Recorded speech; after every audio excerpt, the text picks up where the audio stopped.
تو حق نداری درباره هیچ کس قضاوت بکنید. احکم الحاکمین خودشه. اگه دوست داریش کمکش کن. تو حق نداری اگه شراب خوری داره شراب میخوره بگی این ملعون نجس شراب خورده، این جهنمیه. گریه و زاری و تواضع و معصیت خیلی بهتر از تکبر و عبادته. اونی که با نمازش مغروره، با 2 رکعت نماز و روزش مغروره، خیلی دورتره. آیا نمیترسی که فردا اون شرابخوار توبه بکنه بیاد جای تو با نمازت مغرورید، منت سر خدا و خلق خدا میذارید بیرید جای اون؟ بعضی انسان ها پشت تسبیحشون قایم شدن، بعضی انسان ها پشت حجشون قایم شدن. طرف فکر میکنه وقتی رفت حاجی شد دیگه هر کاری دلش میخواد بکنه، یه مجوز حج رفتن. بعضی ها پشت نمازشون قایم شدن، هر کسی نماز میخونه دیگه آزاده. نه، اینطوری نیست. اگر راست میگی کمکش کن تا دست از این شراب بکشه. علمای ما عادت کردن فقط میرن مسجد مدرسه دینی، مسجد مدرسه دینی، تو بازار نمیرن چون اونجا اهل معصیتن. اگه گاه وقتم تو بازار برن اینطوری باید برن که چشمشون به نامحرم نیفته. پس بشین تو خونه تا جوانا بیان، برو تو مسجد بشین تا جوانا بیان،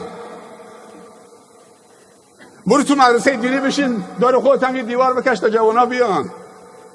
با تو مسئول متدینین هستی، مسئول اونا هستید. اونا به گردن تو حق دارن. علما تو عروسی نمیرن که اونجا، خواهر بزرگان تو عروسی نمیرن، تو بازار نرن، تو محل کار مردم نرن، تو دانشگاه نرن، کنار ساحل نرن، تو پارک نرن. طوری شده که علما دیگه روشون نمیشه تو پارک برن، روشون نمیشه تو بازار برن. با بازار یثرب یه روزی دست یهود بود. اقتصاد یثرب قبل از هجرت رسول الله صلی الله علیه و سلم دست یهود بود. 3 قبیله بزرگ یهود در یثرب زندگی میکردن، قبیله بنی نظیر و بنی قینقاع و بنی قریظه. وقتی پیامبر صلی الله علیه و سلم رفت نگفت برید بازارشون رو نابود بکنید. حرفه، فن، تجارت، بازار، کشاورزی دست یهود بود. پیامبر یکی یکی صحابه رو فرستاد تو بازار. به جایی رسید که بازار مدینه دست 10 مبشره به بهشت افتاد. عبدالله ابن عمر رضی الله عنه گاه وقتی با یک غلامی داشت میرفت تو بازار، مغازه به مغازه سلام میکرد، دعای برکت میکرد، میرن مغازه بعدی. بعد غلامش میگفت سرورم، سیدم، چیزی نخریدید؟ بازار محل خرید و فروشه. گفت چرا نمیفهمی؟ ما رفتیم بر اهل بازار سلام بکنیم، دعای برکت بکنیم، انگیزه بهشون بدیم تا این سنگر رو حفظ بکنن. انسانهای بی تقوا اگر بازار رو قبضه کردن، اقتصاد، مالی هم که کمک میکنن، اصلا اقتصاد وقتی که مسموم شد دیگه نه نماز جواب میده، نه روزه جواب میده، نه تلاوت قرآن جواب میده، نه حج جواب میده. اقتصاد رو باید سالم نگه داشت، فرهنگ رو باید سالم نگه داشت.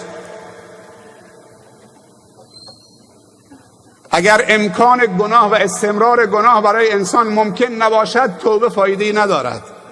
توبه جذاب و زیباست که استمرار گناه برای تو باشد. بگی از خدا میترسم.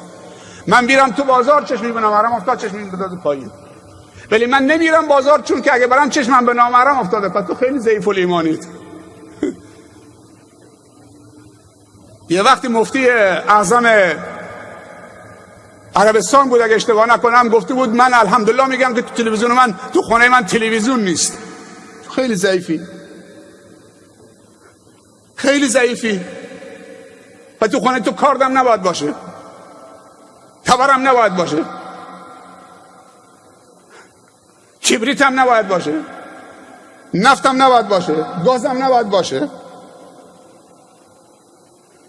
تو اینقدر ضعیفی و بچه ها ضعیف تربیت کردی که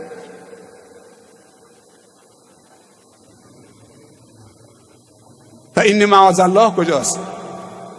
فمعاذ الله کجاست؟ برای هر یوسفی زلیخایی هست. زلیخا به یوسف گفت هی تلک، گفت معاذ الله انه ربی احسن مثوای.